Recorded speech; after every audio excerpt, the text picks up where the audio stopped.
Israel को मिटा देंगे हमास और ईरान।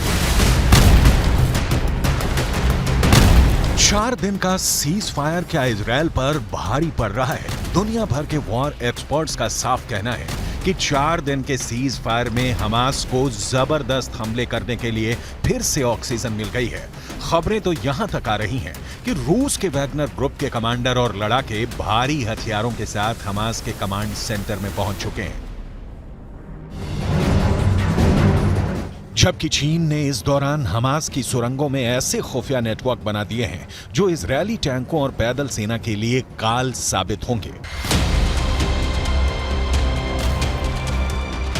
जबकि दूसरी तरफ ईरान ने हमास को नई तरह की सैकड़ों मिसाइलें, लंबी दूरी के रॉकेट और भारी हथियारों की एक बहुत बड़ी खेप गाजा पहुंचा दी है।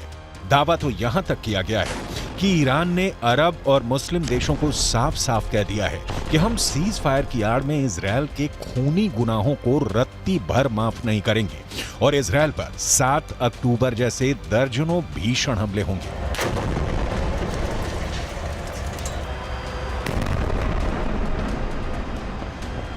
इस वक्त इजरायल के 1.5 लाख सैनिक और 800 टैंक गाजा पट्टी वेस्ट बैंक में मौजूद हैं। खबरें तो यहां तक आ रही हैं कि इजरायल ने सीज फायर पूरा होने से पहले ही हमास के ऊपर जबरदस्त हमले शुरू कर दिए हैं ताकि हमास 7 अक्टूबर जैसा हमला इजरायल पर ना कर सके। जबकि दूसरी तरफ हमास, हिजबुल्लाह और हूथी मिलकर इजरायल पर हमले कर रहे हैं,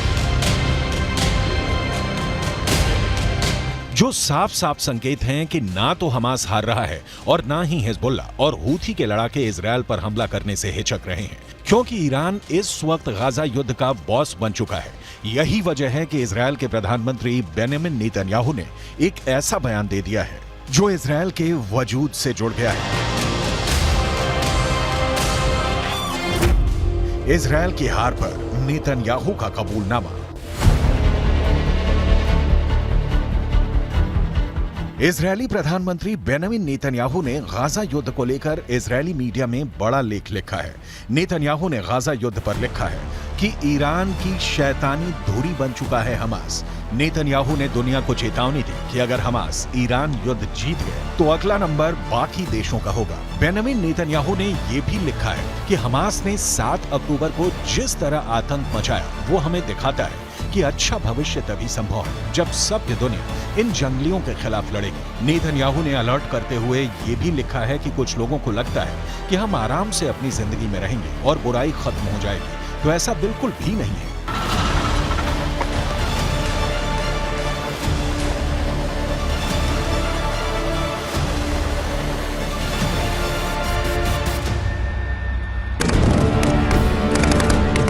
गाजा में अब तक 15,000 के करीब लोग मारे जा चुके हैं। इजरायली सेना और इजरायली सरकार दोनों ही इस वक्त भयंकर प्रेशर में है।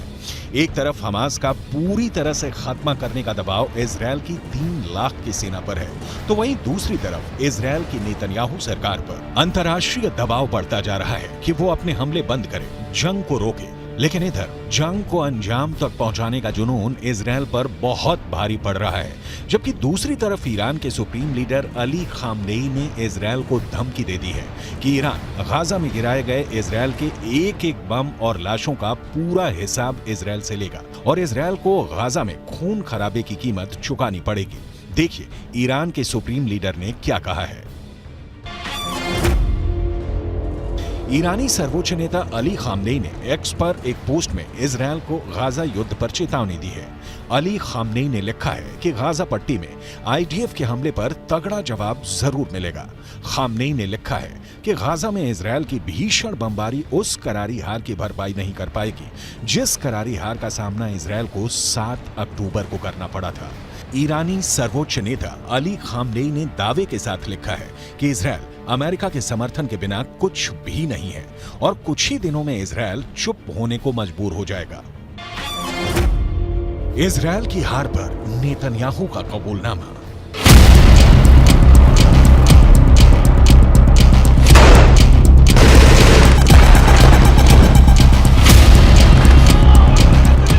अगर हम आंकड़ों के हिसाब से देखें तो इजरायल ने उत्तरी गाजा से 11 लाख लोगों को जबरन दक्षिणी गाजा की तरफ भागने को मजबूर कर दिया है। जबकि उत्तरी गाजा में मौजूद 35 में से 25 अस्पताल इजरायली हमले में तबाह हो चुके हैं। वहीं 44,000 के करीब उत्तरी गाजा की इमारतों को इजरायल ने मिसाइल और बम धमाकों से उड़ा दिया है, जबकि 2.25 लाख के करीब इमारतें अब रहने लायक नहीं बची हैं। लगभग 10,000 हमास लड़ाके अब तक इजरायली सेना मारने का दावा कर चुकी है, लेकिन जबरदस्त प्रेशर में 4 दिन का सीज फायर इजरायल की 1.5 महीने की मेहनत और जीत पर पानी फेर रही है। इसीलिए इजरायली सेना के टॉप कमांडरों ने कहना शुरू कर दिया है कि सीज फायर के दौरान इजरायली सेना भीषण हमले की जबरदस्त तैयारियां कर रही है। इजरायली सेना के प्रवक्ता रियर एडमिरल डैनियल हगारी ने साफ साफ कहा कि हम सीज फायर में हमास पर भीषण हमले की तैयारी में जुटे हैं।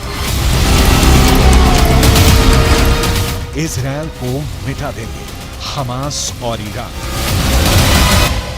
במהלך ימי ההפוגה, צה"ל ישלים את ההיערכות ואת המוכנות לשלבי המלחמה הבאים. כוחות צה"ל מוכנים ודרוכים בכל הזירות. המדיניות שלנו ברורה. נפעל כנגד כל איום למדינת ישראל.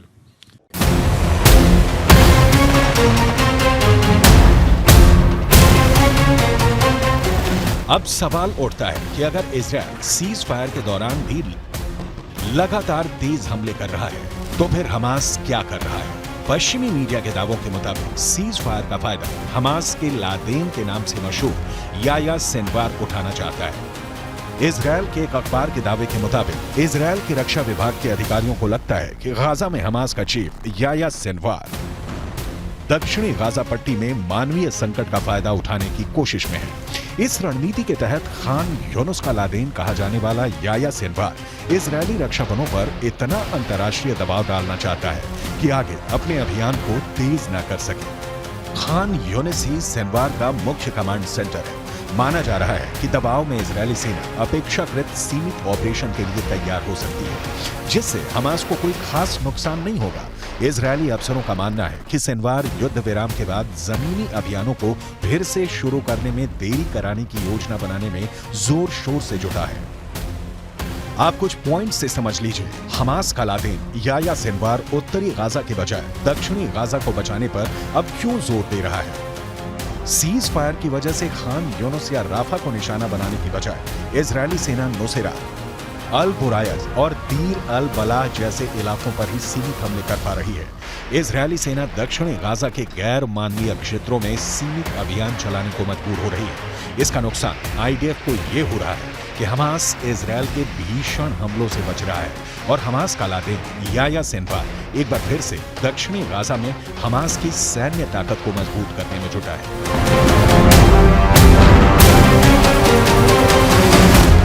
इजरायल को मिटा देंगे हमास और ईरान।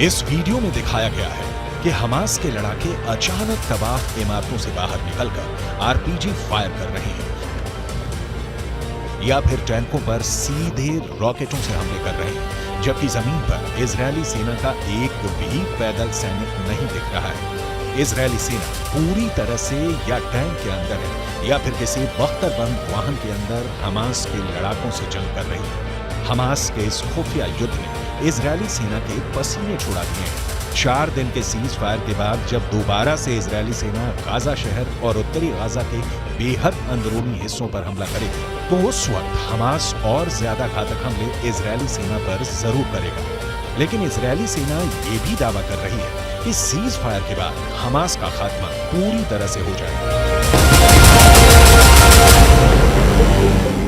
עוקבים אחרי כל מה שצריך לעקוב, אחרי בחירי חמאס בעזה ובכל מקום בעולם. יש למלחמה הזאת מטרות מאוד מאוד ברורות, וצה"ל נערך לשלבים הבאים במלחמה, על מנת לפרק את חמאס, לסדר את הגבולות, שיהיו גבולות בטוחים, להמשיך במאמץ העליון, להשבת חטופים, להגיע להרתעה אזורית. वहीं हमास का दावा है कि इजरायल सेना युद्ध विराम को तोड़ रही है और हमास पर हमले कर रही है। हमास के इस दावे में दम नजर आता है क्योंकि इजरायली सेना का दावा है कि पिछले 10 घंटे की भीषण जंग में हमास के दर्जनों लड़ाके मारे गए हैं। आईडीएफ की मुख्य पैदल सेना इकाइयों में से एक है नाहल ब्रिगेड के सैनिकों ने उत्तरी गाजा के पश्चिम में जबालिया पर भीषण हमला किया। जबालिया में आउटपोस्ट 17 पर आईडीएफ ने हमास लड़ाकों को मारकर कब्जा कर लिया है। आईडीएफ फाइटर जेट ने सेंट्रल कैंप ब्रिगेड में हमास की एंटी टैंक मिसाइल यूनिट के प्रमुख इब्राहिम अबू मगसीब को मार डाला। अब ऐसे हालात में अंदाजा लगाया जा सकता है कि इजरायल के लिए गाजा युद्ध कितना भारी पड़ रहा है। इसीलिए नेतन्याहू को लिखना पड़ा है कि अगर ईरान और हमास जीतते हैं तो फिर इजरायल का विनाश तय है।